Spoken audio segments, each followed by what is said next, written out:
சேகராழ்வார் திருவடிகளே சரணம். குஷ்யதேஸ்ய நகரே ரங்கயாத்ரா தினே தினே தமகம் சிரசா வந்தே ராஜானாம் குலசேகரம். கும்பே புனர்வசௌ ஜாதே கேரளே சோழபட்டனே கௌஸ்துபாம்சம் தராதீஷம் குலசேகரமாஸ்ரயே. நம்ம சில நாட்களாக தொடர்ந்து குலசேகரோடைய பிரபந்தம் முகுந்த மாலையை தான் பார்த்துன்னு வரோம். ஒரு 2 ஸ்லோகம் தான் பார்த்துருக்கோம். முதல் ஸ்லோகத்தில் ஆழ்வார் என்ன சொல்கிறார்? இறைவனுடைய நாமங்களை ஜபிப்பது அத்தியாவசியம். இறைவனின் நாமங்களை இடைவிடாது ஜபிப்பவனாக என்னை ஆக்கு அப்படின்னு கேட்டுக்கிறார். எப்பவும் சொல்லுபவனாக என்னை இருத்தி வை அப்படின்னு சொல்கிறார். என்னை நீயே ஆக்கிடுன்னு சொல்கிறார். நான் எப்போவுமே உன்னை ஜபம் பண்ணின்னு இருக்கணும், அதுக்கு அனுகிரகம் பண்ணு அப்படின்னு கேட்குறார்.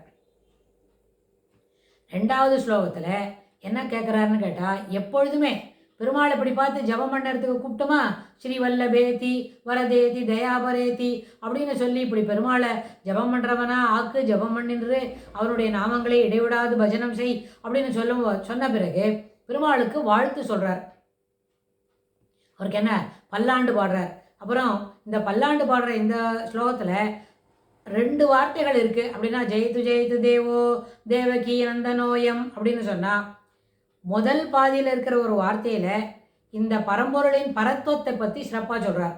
அந்த பரத்துவத்தம் சொல்லிட்டு இருக்கும் பொழுதே அவருடைய சௌலபியம், அவர் எப்படி எளிமையாக இறைவனுடைய எளிவந்த தன்மை அதை பற்றி சொல்கிறார். எல்லா இடத்துலையும் சிறப்பாக பேசிகிட்டு இருக்கும் பொழுது பரத்துவம் தான் சிறப்பானது. எல்லா விதத்திலும் பரத்துவம். அந்த பரம்பொருள் எத்தகைய எளிவந்த தன்மையில் தேவகி நந்தனோயம், தேவகியோட திருக்குமாரனாகவும் யசோதையின் வளர்ப்பு மகனாகவும் நந்தகோபனிடம் விசுவாசம் காட்டக்கூடியவனாகவும் எப்படி இருக்காவன் அப்படின்றத 2த்தையும் ஒரே வரியில் காட்சி கொடுக்குறார். ஏன் காட்டி கொடுக்குறாருன்னு கேட்டால், முகுந்த தேவகி நந்தனோயம்னு கேட்டுட்டு, முகுந்த நீ என்ன பண்ணுற, எனக்கு மோட்சம் தருவதற்கு சிறப்பான பேர் அதுதான் முகுந்த. அதாவது இந்த உலகத்தில் இருக்கிறதையும் வேறு உலகம், அதாவது வேறு உலகம் என்னன்னா பெருமாளுடைய உலகம் ஸ்ரீவைகுண்டம், அதையும் தருவதற்கு தகுதியான என்னை மாத்துன்னு கேட்குறார். அதை இரண்டும் ஒன்னால தான் தர முடியும் அப்படின்னு கேட்டுக்கிறார். இது எல்லாத்தையும் பாரநாசோ முகுந்தா, இந்த பிருத்திவியோட ஜெயத்து ஜெயத்து பிருத்வி பாரநாசோ முகுந்தா, இந்த பிருத்திவியோட பாரத்தை குறைச்சவன் அப்படின்னு சொல்கிறார். அதுக்காகவே தன்னோட தயார் பண்ணிட்டவன். ஆனால் 3வது ஸ்லோகத்தில் வரும்போது என்ன முக்கியமாக இவர் என்ன சொல்லி கொடுக்குறார் அப்படின்னு கேட்டால், முகுந்த மூர்த்னா பிரணிபத்யாச்சே பவந்தமேகாந்தம் இயந்தமர்த்தம் அவிஸ்மிருதித்துச்சரணாரவிந்தே பவே பவே மேஸ்து பவ பிரசாதாத் அப்படின்னு. அதாவது உன்னுடைய திருவடி வாரத்தில் இடைவிடாமல் என்ன பஜனம் செய்து கொண்டிருக்க வேண்டும், இடைவிடாமல் அதை ஸ்மரித்து கொண்டிருக்க வேண்டும் அப்படின்னு கேட்டுக்கிறார். அப்புறம் என்ன, பவந்தம் ஏகாந்தம் இயந்தமர்த்தம். ஏகாந்தம் ஏகாந்தம்னு சொன்னால் ஒன்று தான் கேட்குறேன். பவந்தம் தங்களுடைய திருவடி வாரத்தில் பெருமாளை எதிர நின்று பேசிக்கிறார். எப்படி, உங்களுடைய திருவடி வாரத்தில் ஒன்று தான் கேட்டுக்கொள்கிறேன். என்னது அது அப்படின்னு பெருமாள் சொன்ன உடனே, அது ஒன்றும் இல்லை, அவிஸ்மிருதித்துச்சரண அரவிந்தே. ஸ்மிருதி என்று சொன்னால் நினைவு. அந்த நினைவு எப்படி இருக்கணும், நினைவில் இடைவிடாமல் அறுபடாமல் இருக்க வேண்டும். நினைவு அறுபடாமல் இருக்க வேண்டும். எதை குறித்து அப்படின்னு சொன்னால், பெருமாள் ரொம்ப எளிவந்த தன்மை அப்படி இல்லை, அதை காட்டிலும் அவனுடைய திருவடி வாரத்தில் இடைவிடாமல் நினைவு இருந்து கொண்டே இருக்க வேண்டும். ஆனால் பெருமாள் என்ன சொல்கிறார், அவர் எப்போவுமே என்ன சொல்லிக்கிறார், வராக அவதாரத்திலேருந்து பெருமாள் என்ன கொடுக்கார், அகமஸ்மராமி மத் பக்தம் நயாமி பரமாங்கதியும் அப்படின்னு சொல்லி கொடுக்குறார். நீ இப்போவே சொல்லிவிடு என்ன, ஸ்ரீமன் நாராயணாய சரணம் பிரபத்யே அப்படின்னு ஒரு தடவை சொல்லி வை, அதை நான் நினைவு வச்சுக்கிறேன்.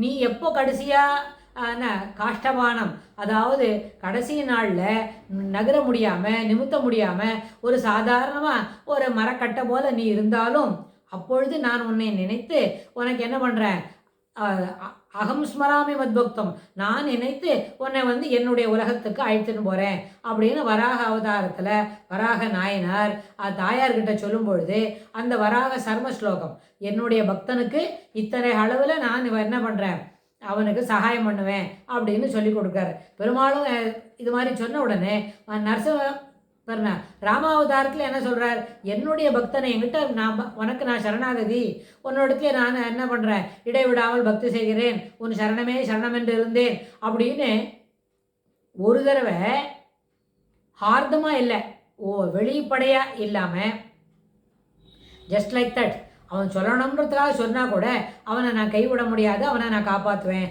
அப்படின்னு சொல்கிறார் இல்லையா.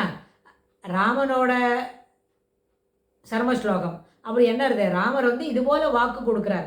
அவன் விளையாட்டுக்கு சொன்னால் கூட அந்த விளையாட்டுன்ற வார்த்தையை கூட நான் நிஜமாக எடுத்து அவனுக்கு அனுகிரகம் பண்ணுறேன் அப்படின்னு சொல்கிறார். கிருஷ்ணாவதாரத்தில் பெருமாள் சொல்லிட்டார், என்ன பண்ணுறார், எந்த வேலை செய்திருந்தாலும் நீ பாக்கி வேலையெல்லாம் நிறுத்திட்டு என்னையே நினைத்து கொண்டிருந்தால், என்னிடத்திலே சரணம் என்று சொன்னால், பாக்கி வேலையை நீ செய்யாட்டா கூட நான் என்ன பண்ணுறேன், உனக்கு அனுகிரகம் பண்ணுறேன் அப்படின்னு சொல்கிறார். இது எல்லாமே பெருமாளுடைய அந்த வாக்கு, அவருடைய ஸ்மிருதி, அவிஸ்மிருதி அப்படின்னு.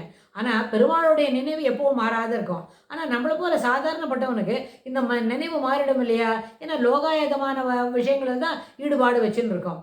ஆனால் இந்த பெருமாள் நம்மளை நினைவு வச்சுட்டு இருந்தா காப்பாற்றுவார் அப்படின்ற அந்த எண்ணம் மட்டும் நினைவு இருந்தாலே பாக்கியெல்லாம் என்ன பண்ண, ஸ்மிருதி, ஞானம், தபம், அப்புறம் பக்தி, அப்புறம் பஜனம், இதெல்லாம் நினைவில்லாட்டா கூட பெருமாள் அவரை நம்ம இடைவிடாமல் நம்ம பெருமாளை நினச்சிட்டு இருந்தா பெருமாள் நம்மளை நினைப்பார், பெருமாள் நம்மளுக்கு அருகே காப்பாற்றுவார் அப்படின்னு. இதில் இன்னொன்று, எண்ணினாலும் வருவன் அப்படின்னு.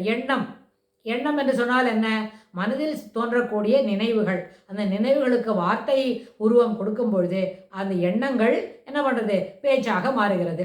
இதுதான் எப்பொழுதும். அப்போ என்னாச்சு, அப்போ பெருமாள் என்ன சொல்வார்னு கேட்டால், எப்பொழுதும் நினைத்து கொண்டிரு அப்படிதான் பெரியவாள்லாம் சொல்லுவா. என்ன தெரியுமா, நிரந்தரம் நினைப்பதாக நீ நினைக்க வேண்டும் அப்படின்னு. அதில் இன்னொன்று, துஞ்சும் போது அழைவேன் துயர்வரில் நினைவேன் துயரிலும் நஞ்சுதான் கண்டீர் நம்முடைய வினைக்கு அப்படின்னு ஆழ்வார் சொல்லி கொடுக்குறார், நாராயணா என்னும் நாமன்னு. அப்போ திருமங்கை ஆழ்வார் அப்படி சொல்கிறது கூட எப்போது சுவாமியை நினைக்கணும், நாராயணா அப்படின்னு. நம்ம எல்லாருக்கும் என்ன பேர், நார சிங்குலர், நாரா அப்படின்னா புளூரல். அந்த நாரான்றது இந்த உலகத்தில் இருக்கிற சகல ஜீவராசிகளும், மனுஷன் மட்டும் இல்லை, பசு பக்ஷி பிராணிகள், அப்புறம் நகரக்கூடியது நகராதது, ஒரு இடமா இருக்கிற ஸ்தாவர ஜங்கமங்கள், அது எல்லாமே அந்த நாரா என்ற சப்தத்துக்குள்ள அடக்கம். இந்த நாராக்கு எல்லாத்தையும் கட்டி காப்பாற்றி அதற்கு உயிர் கொடுத்து உணவு கொடுத்து உண்டி கொடுத்து உணவு கொடுத்து அப்படின்னு சொன்னால் அதற்கு என்ன பேர், அவருக்கு அயனம் என்று பேர். இந்த நாராவையும் பெருமாள்கிட்டேருந்து ஒரு துளி கூட ஒரு நேரம் கூட அதை பிரிக்க முடியாது. எல்லா நேரத்திலும் அது நமக்கு புரிஞ்சுட்டோமான நம்மளை விட்டு பெருமாள் எங்கேயுமே நகர மாட்டார். நம்ம பெருமாளை விட்டுட்டு ரொம்ப தூரம் போக முடியாது, போகவே முடியாது. அப்புறம் ரொம்ப தூரம்னு சொன்னால் தெருக்கோடி வரைக்கும், அப்புறம் ஸ்டேஷன் வரைக்கும், அப்புறம் 2 கிலோமீட்டர் வரைக்கும், அப்புறம் 100 கிலோமீட்டர் வரைக்கும் அப்படின்லாம் இல்லை. நம்ம எங்கே போனாலும், நம்ம எங்கே போகிறதா இருந்தாலும் பெருமாள் மட்டும் ஒரே ஒரு சோஃபாவில் மட்டும்தான் உட்காந்து போகிறா இல்லை, அவருக்கு கடித கடனா சாமர்த்தியம் இருக்குது, எல்லா இடத்திலும் நீக்கமர நிறைந்திருக்கார். அதனால் நம்ம எங்கே போனாலும் நம்ம போகிற இடத்துலையும் பெருமாள் அங்கே இருப்பார், இருக்கிற இடத்துல இருப்பார், நம்மளோட கூடவும் வருவார் அப்படின்னு. அந்த மாதிரி பெருமாள் எங்கேயுமே இருக்காருன்றது அந்த ஒரு சின்ன விஷயம். அது முதல்ல சின்ன விஷயமா பெரிய விஷயமானது அவளோட தனிப்பட்ட மெச்சூரிட்டி லெவலை பொறுத்தது. ஆனால் அப்படி பெருமாள் நம்மளோடவே இருக்கார். பாக்கி உள்ள உபாதைகளை சரியாக்கி நீக்கி போதுமான அளவுக்கு நம்மளுக்கு சரி செய்ய வேண்டியது யாரோட கடமை, சுவாமியோட கடமை. சுவாமி ஸ்ரீமன் நாராயணன் நம்மளோட கூட இருக்கார், அவரே அதை நேராக்கி தருவார். அப்படின்னா அப்படி பெருமாள் நம்மளை நேராக்கி தருவார்னு சொல்லி எண்ணிண்டே இருக்கோம், அதை பற்றி நினைத்து கொண்டே இருக்கிறோம். அப்படின்னாலும் பெருமாள் நம்மளோட இருப்பாராம். அப்புறம் சாதாரணமாக 1 2 3 4 5 அப்படின்னு வரிசையாக சொல்லிட்டு வரோம்னு வைங்களேன். அப்போது 24 25 26 அப்படின்னு சொன்னால் 26ன்ற எண் அந்த நம்பரை சொன்ன உடனே பெருமாள் நம்ம தோளை தட்டுவாரான். எதுக்கு இப்போ என்னைய கூட்ட அப்படின்னு. வந்தேங்க கூட்டம்பா, நான் உன்னை கூப்பிடவே இல்லையே, உன்னை பற்றியே நினைக்கவே இல்லையே, ரூபா நோட்டு பாரு எத்தனை 500 ரூபா நோட்டு இதாக இருக்குது, இதை வச்சுன்னு இந்த ஒரு 30 நாளும் செலவுக்கு வச்சுக்கணும், இவ்வளோ தான் எனக்கு இந்த மாதம் வருமானம் வந்திருக்கு, அதனால் அது எண்ணின்னு இருக்கேன்ப்பா. இல்லை கிருஷ்ணா, நான் உடனே எனக்கு இல்லையே, இப்போ நீ சொன்னியே 26ன்னு சொன்னியப்பா, 26ன்ற நம்பர் என்ன சேர்ந்ததுன்னு அப்படின்னு கேட்டால், ஏன்னு கேட்டால் இந்த சித்து அசித்து இருக்கே ஜடப்பொருள்கள், அதனோட கூட்டம் என்னது 24. அது பஞ்சேந்திரியங்கள் 5, ஞானேந்திரியங்கள் 5, கர்மேந்திரியங்கள் அப்படிலாம் வரிசையாக கூப்பிட்டும் போது மொத்த 24 தத்துவங்கள். 25வது என்னது? ஆன்மா. 26வது யாரு? பரம்பொருள். அப்படின்னா இந்த பரம்பொருள் இருக்கே பரமாத்மா, அந்த பரமாத்மாவோட எண் என்னது? 26. அப்போ அந்த 26ன்ற எண்ணை நம்ம சாதாரணமாக தினப்படிக்கே வாயில் வரைச்சே சொல்லிட்டு இருக்கும்போதே பெருமாளை நினச்சி போகிறான், என்ன தான் கூப்பிட்றான் போல் இருக்கு, என்னதுக்கு அப்படின்னு சொல்லி யார் சொல்கிறானோ அவனோட தோளை போய் தட்டுவரான். இது சாதாரண ரூபாய் எண்ணறதுக்கு மட்டும் இல்லை. நம்ம ஒரு தெருவில் போய் நின்றுட்டுருக்கோம், பஸ்ஸுக்கு எங்கேயோ போகணும் அப்படின்னா அந்த 26வது எண் வந்தால் தான் நம்மளை கொண்டு அது சென்ட்ரல் ஸ்டேஷனில் விடும் அப்படின்னு வைங்க. அப்போ அந்த 26வது எண் நம்பரை ஒன்று ஒன்றா வருதான்னு பார்த்துட்டு இருப்பான். பார்த்துட்டே இருச்சு, அதோ வருது பார், 9 வருது, 10 வருது, நம்பர் 26 வருதா பாருப்பா, வந்துடுது 26, வா ஏறு அப்படின்னு நம்ம யார் சாதாரணமாக பஸ்ஸில் ஏறி ரயில்வே ஸ்டேஷனுக்கு போகிறவாள் இருந்தால் அப்போ 26ன்னு சொன்ன உடனேவே நம்மளோட மூட்டை எண்டை பெருமாள் நின்று போகிறான். அப்போ நம்ம தோளை தட்டி, என்னதுக்குப்பா என்னை கூப்பிட்டேன்னு, அப்பா நான் பஸ்ஸு நம்பர் தான்ப்பா சொன்னேன் அப்படின்னா, இல்லைப்பா இந்த 26 நம்பர் என்னோடது, அதனால தான் எண்ணிலும் வருவன். எண்ணம் சொல்கிறது நம்ம பொதுவாக எப்படி புரிஞ்சுக்கணும்? எண்ணம், நம்மளுடைய எண்ணங்களில் நாம் எப்பொழுதும் இறைவனை நினைத்து கொண்டிருந்தால் அந்த எண்ணங்களில் நீக்கமர நிறைந்திருப்பான், எண்ணங்களில் வருவான் நம்மளோட அனுகிரகம் பண்ணுவான், அப்படி புரிஞ்சுக்கணும். ஆனால் இதுபோல் ரசோக்தியை சொல்லணும்னு சொன்னால் அந்த எண் நம்பர் இருக்கே, அந்த நம்பரை பற்றி சொன்னால் கூட அந்த 24 தத்துவங்கள் தாண்டி 25வது ஜீவாத்மா, 26 பரமாத்மா பரம்பொருள். அந்த பரம்பொருளை பற்றி சொல்லும் பொழுது அந்த எண்ணை சொன்னாலும் என்ன தான் கூப்பிட்றான் அப்படின்னு பெருமாள் நினைப்பறான். அதனால தான் அவிஸ்மிருதி சரணாரவிந்தே, உன்னுடைய சரணாரவிந்தங்கள் இருக்கே அதில் எப்பொழுதும் நினைவுடன் இருக்க வேண்டும், எப்பொழுதும் உன்னை பற்றியே நினைத்து கொண்டிருக்க வேண்டும். மேலும் எனக்கு மறக்காமல் நீ செய்து கொள்ள வேண்டும். எனக்கு மறந்துவிடும், அதான் பெருமாள் தான் சொல்லியிருக்கார், அகம் ஸ்மராமி மத்பக்தம் நயாமி பரமாங்கதியும், அவனுக்கு உயர்ந்த கதியை நான் தருகிறேன் அப்படின்னு பெருமாள் வாக்கு கொடுத்துருக்காரு தான். ஆனால் பெருமாள் வாக்கு கொடுத்துருக்காருன்னு தான் நம்ம நினைவு வச்சுக்கணும். நினைவில் ரொம்ப வயசு குறைவு ஆகிட்டே இருக்கும் இல்லையா, 75 வயசு ஆகிடுது அப்படின்னு சொன்னால் அந்த நேரத்தில் வரைக்கும் அதுக்கும் அப்புறம் கூட எப்பொழுதெல்லாம் தெம்பு இருக்கோ அப்போ இந்த ஒரு ஸ்லோகத்தை நினைவோட சொல்லிகிட்டே இருந்தோமானே பெருமாள் என்ன பண்ணியிருக்கார், இது அவருக்கு நினைவுபடுத்தணுன்றதுக்காக சொல்லலை, நம்மளால் இப்போ நினைவில் இருக்குது சொல்கிறோம் அப்படின்றத நம்மளோட நெஞ்சுக்கு ஒரு உறுதியை வளர்த்து கொள்வதற்கு தான் தொடர்ந்து சொல்லிக்கொண்டே இருக்க வேண்டாம். அப்படி சொல்லியிருக்கும் போது இது நினைவு இருக்கே, அதனால் நம்மளுக்கே சாதாரணப்பட்டவனுக்கே ஸ்மிருதி இருக்குன்னு சொன்னால் இந்த ஸ்மிருதிக்கு அடிப்படை யார்? ஸ்ரீமன் நாராயணன் தான் அப்படின்னு இதிலே பெருமாள் ஒரு பெரிய வாக்கு கொடுக்குறார். என்னன்னு கேட்டால், ஒருத்தனுக்கு நல்ல நினைவாற்றல் இருக்குது, என்னைக்கோ பேசினது 50 வருஷத்துக்கு முன்னே பேசின ஒரு கான்வர்சேஷனில் ஒரு அந்த டிக்டம் மாறாத சொல்கிறான். அப்புறம் நல்ல நினைவாற்றல் இருக்குது, அப்புறம் நல்ல எழுத்து திறமை இருக்குது, அதுக்கப்புறம் சொல்லுவதை திருப்பி சொல்லக்கூடிய அளவுக்கு பெரிய சாமர்த்தியம் இருக்குது. அதே நேரத்தில் நல்ல வாக்குன்னு சொன்னால் சொல்லுவ இனிமையான பேச்சுக்கள், அதாவது வள்ளுவர் சொல்கிற மாதிரி இனிய உளவாக இன்னாத கூறல் கனி இருப்ப காய் கவர்ந்தற்று.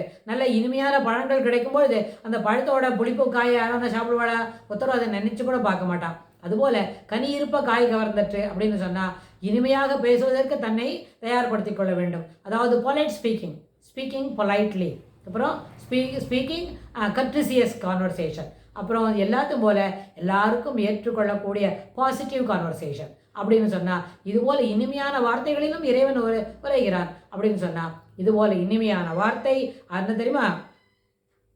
அபோகனம். ஸ்மிருதி அபோகனம். ஸ்மிருதின்னு சொன்னால் நினைவு, அபோகனம் சொன்னால் மறதி அப்படின்னு சொன்னால் நினைவாகவும் மறதியாகவும் வாக்காகவும் இனிமையான பேச்சாகவும் இருப்பது யாரு? அதற்கு அடிப்படை காரணம் பெருமாள் தான். பெருமாள் கீதையில் அப்படி தான் சொல்கிறார், தனக்கு சிறப்பான எண்ண ஓட்டங்கள் இருக்குது, அவன் தெளிவாக பேசலாம் அப்படின்னா அதற்கு தான் காரணம். தன்னுடைய இஷ்டாசித்தியினாலையும் அவனுடைய கொடுப்பினாலும் அவனுக்கு இனிமையாக பேசுவதற்கும் மறதி இல்லாமலும் இருக்கிறான். ஒருத்தனுக்கு ரொம்ப மறதி வருது அப்படின்னு சொன்னால் அபோகனம் அப்படின்னு சொன்னால் அபோகனத்துக்கும் ஸ்ரீகிருஷ்ணர் தான் காரணபூதா.